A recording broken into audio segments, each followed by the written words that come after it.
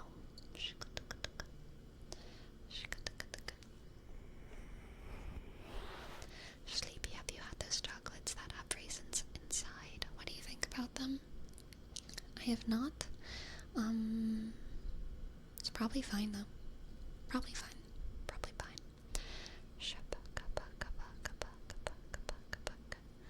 Fairly average Joe. Hello, hello, welcome in, welcome in, welcome in.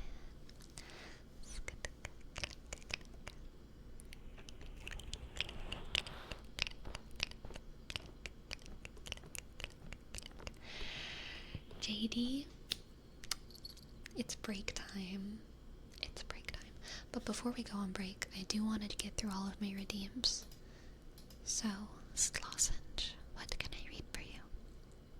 What can I read for you, Slosage? Slosage, Slosage, Slosage, Slosage. Slosage, Slosage, Slosage, Slosage. Slosage. In the disc, you've got it. You've got it. You've got it. Got it, got it. Oh, oh, oh, oh, oh, oh, oh, oh. All I can say is that my life is pretty plain. I like watching the puddles gather rain, and all I can do is just pour some tea for two and speak my point of view, but it's not sane, it's not sane. I just want someone to say to me, oh, oh, oh, oh. I'll always be there when you wake, yeah, yeah. You know, I'd like to keep my cheeks dry today, hey? So stay with me and I'll have it made, I'll have it made. And I don't understand why I sleep all day and I start to complain that there's no rain. And all I can do is read a book to stay awake, and it rips my life away, but it's a great escape, escape, escape, escape. All I can say is that my life's pretty plain. You don't like my point of view and I'm insane. It's not sane, it's not sane. I just want someone to say to me, oh, oh, oh, oh. I'll always be there when you wake. Yeah. You know I'd like to keep my cheeks dry today, hey. So stay with me and I'll have it made, I'll have it made, I'll have it made, and I'll have it made, I'll have it made. Oh no, no. You know we're really gonna have it made. You know we'll have it made. You know we'll have it made. That was lovely sausage. Alright, my friends. I'm gonna be back in about 5 or so minutes. 5 or so minutes, 5 or so minutes. For some more tingles, okay? I'll be back soon, be back soon.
your horoscope, Sleepy? Yes, JD, I do. What is my horoscope? What is my horoscope? Shika. Hello's here. Welcome, welcome, welcome, welcome. Hope your day's going well.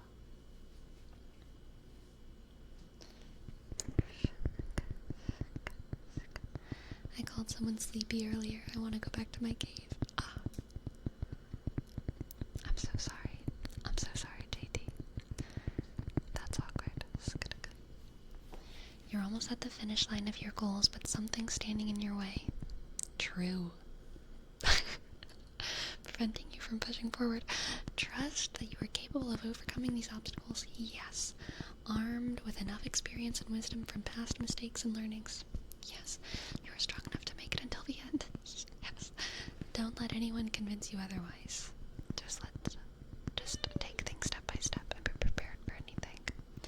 Okay. I will try to be prepared for anything. I hope I don't forget something.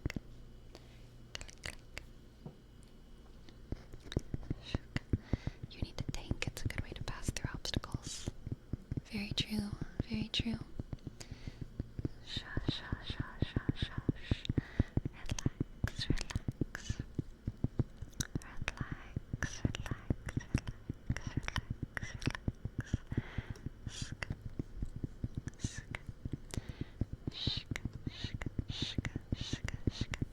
You might be out there convincing the Virgos they're not strong enough, that they're weak, so they won't make it to the end.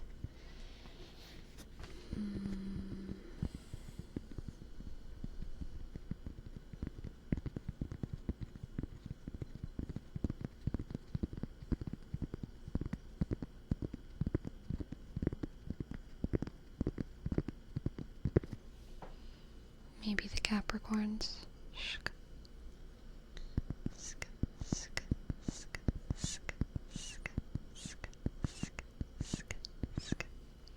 Okay, everyone. Agen has triggered an event.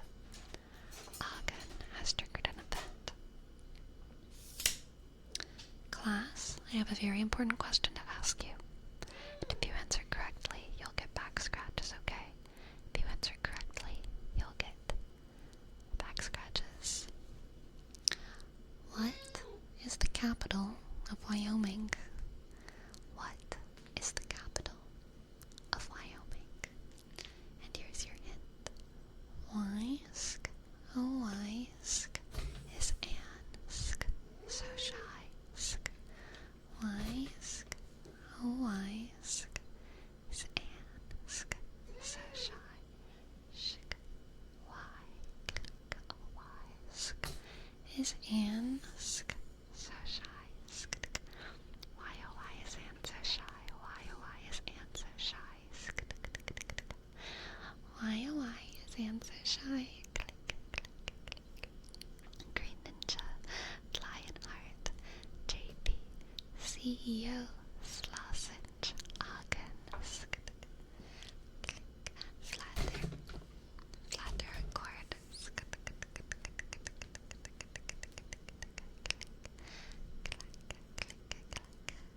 Nobuna, Gao, Pearl, Lil Sharky, Spooky Worm, good job, good job, good job. You have earned back scratches for everyone. Scratch, scratch, scratch, scratch, scratch, scratch, scratch, scratch, scratch. Scratch, scratch, scratch, scratch, scratch, scratch, scratch. My cat is running headfirst into my microphone. I apologize. Scratch, scratch, scratch, scratch, scratch, scratch, scratch, scratch, scratch, scratch.